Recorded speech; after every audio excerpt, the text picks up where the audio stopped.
ku wannan ni wallahi masayan da ku ba na gode Allah da Alhaji ba ya ji ku samu gidan na yau kun kani yan halin billahi illa zai kun gani na wadan yi ma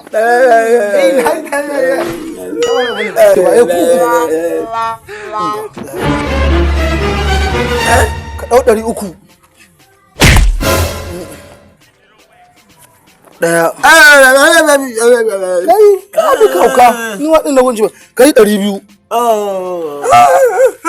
kai ka dau 100